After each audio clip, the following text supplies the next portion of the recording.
Alors l'histoire qui m'a amenée à écrire Un heureux événement, c'est le fait de découvrir pour moi la maternité et la façon dont j'étais surprise de la différence qu'il y avait entre le discours sur la maternité et ce que je ressentais.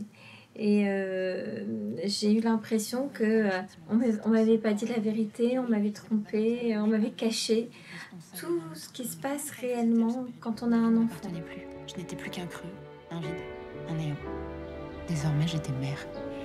Cette histoire m'a plu parce que j'ai senti tout de suite qu'elle avait une dimension très universelle et à la fois très intime.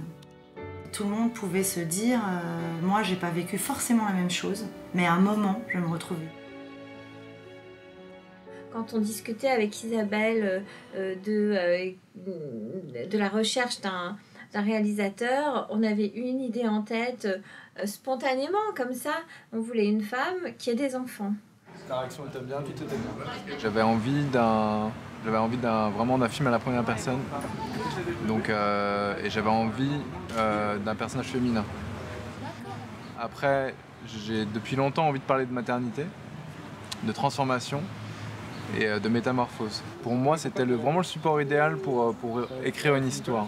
Écrire ma propre histoire, ma propre adaptation, ma propre vision de ce livre en fait. Je trouve ça vraiment intéressant de rentrer dans la peau d'une femme aussi. Et là, c'était le challenge de ce film, c'était qu'il fallait que je rentre dans la peau d'une femme.